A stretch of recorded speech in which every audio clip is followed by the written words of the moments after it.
Ya Rasulullah, salamun alaik. Gara-gara kecanduan judol, otak langsung jadi tolol. Banyak orang kecanduan judol, emang bikin otak tolol. Ada duit dikit banyak, langsung pasang judol. Bahkan kalau tidak ada, berani pinjol. Emang betul-betul tolol, enaknya kalau ditampol. Gara-gara kecanduan judol, otak langsung jadi tolol. Banyak orang kecanduan judol, emang bikin otak tolol. Assalamualaikum warahmatullahi wabarakatuh. Selamat malam teman-teman, dimanapun Anda berada. Jumpa lagi dengan saya, Ihsanul Musa. Dari pembukaan lagu barusan, tentu telah terbayang oleh kita apa yang akan sedikit saya ulas, sedikit saya kupas, dan saya bahas pada pertemuan kita malam hari ini. Ialah tidak lain dan tidak bukan tentang maraknya judi online di tengah-tengah masyarakat kita. Tidak hanya masyarakat yang menengah ke atas, bahkan saya saksikan dengan mata kepala saya sendiri, masyarakat yang sebenarnya tergolong di bawah garis kemiskinan pun terjerat oleh judol yang menyebabkan otak mereka tolol. Kenapa saya bilang tolol? Saya yakin setiap yang nonton video ini pasti punya teman, tetangga, minimal kenalan yang juga suka judol, terjerat judol. Saking maraknya judol ini saat ini di Indonesia kita ini. Kalau di negara luar kita nggak bahas deh, bodo amat, mau pada judi, mau pada kumpul kebo, kumpul kucing, nggak urusan. Paling tidak di negara Republik tercinta Indonesia Raya ini. Kenapa saya bilang tolol? Banyak teman-teman saya sesama pedagang kecil, tukang nasi goreng, tukang bakso keliling, yang mana dia dagang bakso juga dorong pakai gerobak, masih setoran lagi sama bosnya, bukan punya sendiri. Bukan maksud saya mengecilkan atau menghina orang yang kerja di bakso dorong, tapi berapa sih hasil yang bisa kita dapat sehingga kok kita ikut-ikutan dengan yang lagi marak, yaitu judol. Sebenarnya kalau tentang judol ini, yang harus diperbaiki adalah dua. Pertama, mental. Kedua, mindset. Kenapa saya bilang yang harus diperbaiki ada dua, yaitu mental dan mindset? Kita mulai dari yang pertama, yaitu mental, untuk mengobati maraknya judol ini di masyarakat kita saat ini. Yaitu mental, betapa bahwa janganlah merasa senang, bangga, merasa nikmat, merasa adem ayem jika Anda dapat uang baik sedikit atau banyak yang bukan dari hasil keringat Anda sendiri. Termaksud saya dan kita semua, jangan senang dan berbangga hati kalau kita dapat uang, dapat duit yang kita tahu dan kita sadar bukan hasil jerih payah kita, bukan hasil karya kita, bukan hasil upaya kita, tapi dari judol atau dari hal-hal lain. Jangan pernah senang dan bangga. Dan harus kita pertanyakan dari mana uang ini kita dapatkan, sehingga kok kita bisa senang, kok kita bisa bangga mendapatkan uang yang bukan hasil jerih payah kita sendiri. Mental. Jadi dalam bahas judul ini sebenarnya saya ajak berpikir lewat logika aja, nggak perlu saya keluarin ayat ataupun hadis, karena saya bukan ahli hadis, saya ahli hadas. Cukup untuk menyetop, untuk menyadarkan kita betapa kita punya mental itu harus dicek. Kok seneng, kok bangga, kok ceria, dapat uang yang bukan hasil jerih payah kita. Jangan pernah kita ada punya mental-mental pengemis, punya mental-mental pecundang, antara lain maaf cakap, berharap dikasih orang duit secara cuma-cuma aja, itu nggak boleh. Ngapain? Apalagi kepada hal yang sudah jelas dilarang agama, yaitu judol, judi, apapun bentuk dan jenisnya. Namanya sekarang udah serba digital, judol, tadiannya judi. Kenapa kita senang, Kak? Walaupun kita menang banyak, tapi kok senang? Itu kan bukan dari jerih payah kita, bukan keringat kita. Bangganya di mana? Hebatnya di mana? Jangan jadi pecundang. Senang, bangga, dapat duit segepok, kelihatan hebat di mata orang, di mata teman-teman. Padahal itu pecundang. Kita sendiri tahu bahwa kita sebenarnya nggak mampu menghasilkan uang sebanyak itu. Itu jalan pintas, itu jalan nggak benar, itu dari orang atau itu dari yang lain. Jangan pernah senang dan bangga, punya mental-mental menerima sesuatu tanpa sepatutnya, sepantasnya kita dapat sesuatu tersebut. Jadi dalam Islam ada namanya konsep sedekah, konsep zakat, baik zakat fitrah, zakat mal, dan zakat yang lain-lain. Kita yang kalau tergolong pantas sebagai mustahik atau penerima, sah-sah saja untuk menerima sedekah orang, zakat orang kepada kita. Tapi jangan diharap hal-hal seperti itu. Itulah mental.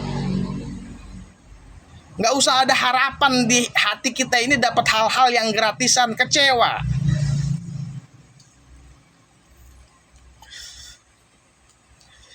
Maka konsep agama jelas. Tangan di atas lebih baik daripada tangan di bawah. Maksudnya memberi lebih baik daripada menerima. Untuk mendidik mental-mental kaum muslimin wal muslimat, jangan punya mental pecundang, harus punya mental pejuang. Kenapa kita bangga? Kenapa kita senang? Mendapat hal-hal yang bukan dari jerih payah kita sendiri. Itu dulu yang harus dibenahi, itu dulu yang harus diperbaiki. Kalau orang punya mental-mental pecundang seperti itu, gampang, mudah dia untuk terjerumus ke judi, baik itu judi manual ataupun judol sekarang namanya.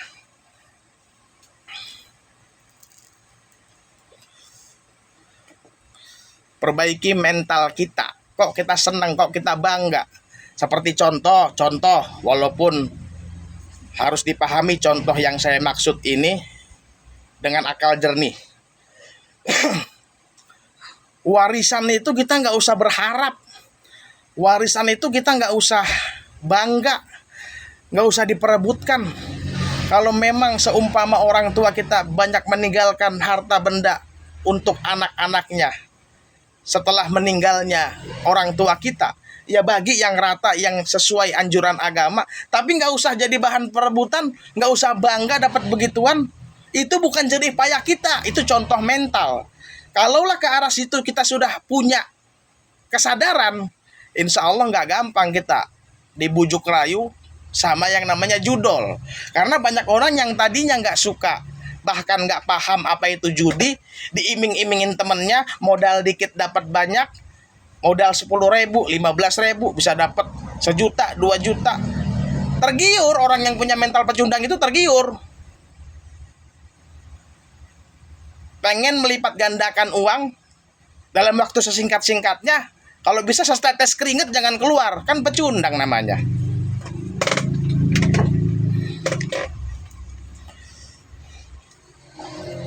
Saya yakin orang-orang yang sekarang lagi kecanduan judol nggak bakal tersinggung, nggak bakal marah denger lagu atau nyanyian saya di awal video tadi. Karena mereka sendiri sebenarnya sadar mereka itu tolol, mereka itu sedang tertipu daya, mereka itu sedang terperangkap dengan candu yang namanya judol. Tapi entah kenapa keluarnya susah, merubahnya susah, berhentinya susah. Saya yakin mereka sadar akan hal itu, makanya nggak bakal tersinggung mereka itu. Mereka tahu mereka tolol, tapi entah kenapa kok saya nggak mau keluar dari ketololan ini gitu loh. Yang pertama mental. Yang kedua mindset. Pola pikir, cara pandang hidup kita. Agar kita nggak gampang terjerumus tentang iming-iming judol. Atau kalaupun sudah terjerumus, cepat keluar, cepat sadar dengan memperbaiki mental dan mindset. Saya berpesan kepada adik kandung saya, namanya Ilyas Al-Amin Pulungan. Jadi kami 3 bersaudara. Saya punya abang 1, anaknya udah 4. Saya nomor 2, anak saya 2. 1 lagi bontot Ilyas, masih bujangan, usianya 24 tahun sekarang. Saya berpesan sama adik saya, dikarenakan sedikit banyak saya punya tanggung jawab di situ. Terlebih-lebih kedua orang tua kami sudah almarhum wa almarhumah. Ibu dan bapak sudah tiada. Maka untuk mantau, untuk memandang, untuk ngasih arahan kepada adik saya, itu saya punya kewajiban, baik saya ataupun abang saya. Saya berpesan sama dia. Namanya kan Ilyas. Saya bilang, Yas, jadi menyikapi judol ini yang lagi marak, saya pribadi nggak tahu ente udah ikut-ikutan belum tentang judol, sudah ikut-ikutan belum main-main judol, tapi mudah-mudahan belum. Cuman walaupun ente belum ikut-ikutan main judol, ane pesen dari sekarang untuk pegangan ente biar nggak tergiur sama judol, yaitu begini ya, pasang prinsip, pasang pondasi dalam akal pikiran kita bahwa bentar.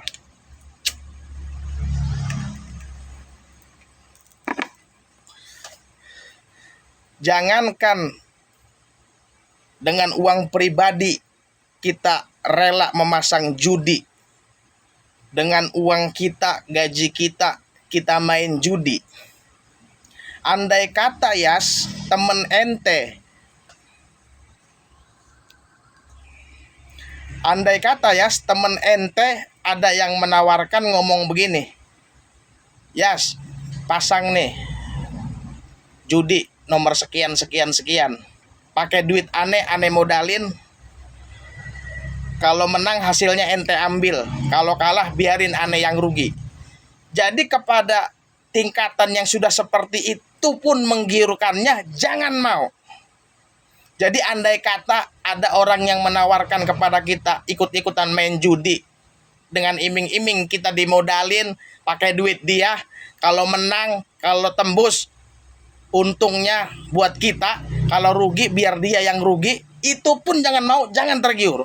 Karena itu hanya jebakan Batman, hanya permulaan dan awal-awalan. Begitu kita tahu cara mainnya, begitu kita paham betapa nikmatnya, asyiknya tanpa kerja dapat duit sekian-sekian, kita akan berani pakai duit sendiri. Jangankan pakai duit sendiri, berani pinjol kalau nggak ada duit. Jangankan berani pinjol, berani gadein motor, gadein sertifikat rumah, berani gadein HP, berani jual apapun yang kita punya untuk masang judol kalau kita udah kecanduan. Mindset. Jadi tanamkan dalam pikiran ente, Yas. Jangankan saya masang pakai duit pribadi saya, dibayarin pun saya nggak sudi. Begitu. Cakep. Pondasi biar kuat, biar kokoh, biar kalau ada godaan kanan kiri depan belakang nggak ikut, nggak tergiur, nggak mau.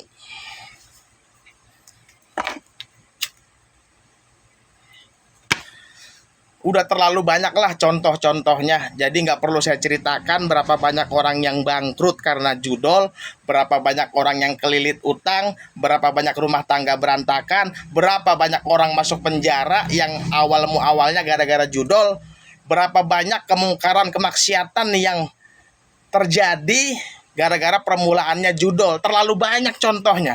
Saya udah nggak tertarik lagi untuk nyeritain contoh-contohnya walaupun satu, karena saya yakin yang nonton aja pasti punya teman, punya tetangga, punya kenalan yang juga terjerat, yang juga kecanduan sama judol itu. Nggak perlu lagi saya kasih contoh yang saya lihat dengan mata kepala saya sendiri. Pasti di antara Anda juga ada yang seperti itu. Bahkan mungkin Anda yang menonton ini, mudah-mudahan jangan. Jadi bagi siapapun yang belum kenal, belum paham, belum kecanduan, belum pernah sama sekali main judol, jangan ikut-ikutan. Pegang omongan saya tadi tentang mental dan mindset. Yang kedua, bagi yang sudah terjerat, pegang omongan saya tadi, renungin omongan saya tadi. Mudah-mudahan dengan kesadaran akan kesehatan mental dan mindset, kita diberikan kekuatan, taufik, dan hidayah keluar dari jeratan iblis itu. Nggak bakalan ada sejarahnya kaya dari judi. Kalaupun kaya, Islam itu ketat. Berkah apa enggak? Tapi saya sih nggak yakin bisa kaya. Tapi kalaupun kaya, berkah apa enggak? Kaya kalau nggak berkah percuma, duit panas. Berumah tangga berantakan, anak pada ngelawan, satu narkoba, satu bunuh orang. Kita sendiri hidup nggak tenang, nggak nyaman, gara-gara hasil uang yang kita dapatkan, uang-uang panas, haram.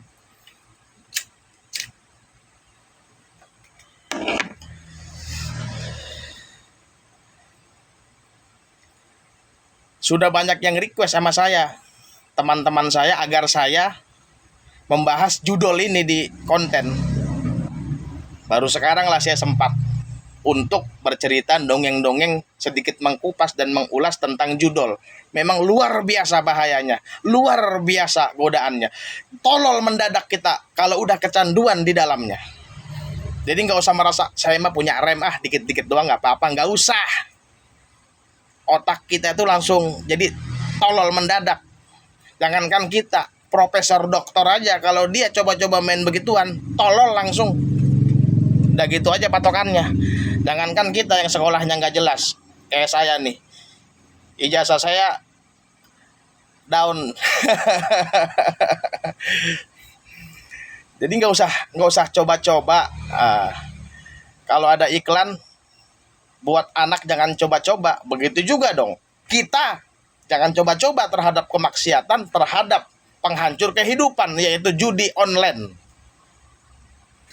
Sampai-sampai pemerintah udah turun tangan saking memang bahayanya, merusak sendi-sendi kehidupan di tengah-tengah masyarakat.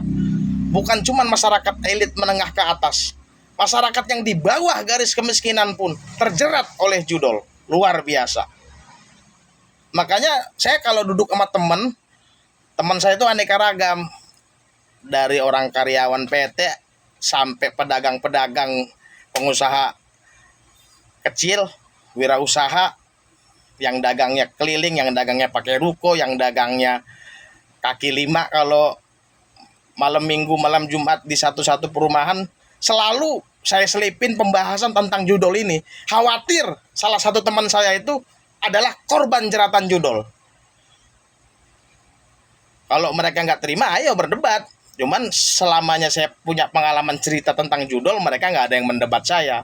Mudah-mudahan memang mereka nggak termaksud daripada orang-orang yang terjerat oleh lingkaran setan yang namanya judol. Begitu, saudara-saudari. Sebenarnya masih banyak yang bisa saya bahas tentang judol ini, tapi paling tidak yang sudah saya bahas barusan mewakililah apa yang mau saya bahas selanjutnya, karena videonya udah panjang. Terima kasih atas segala perhatian, mohon maaf atas segala kekurangan. Wallahul muwafiq ila aqwamit thoriq. Wassalamualaikum warahmatullahi wabarakatuh.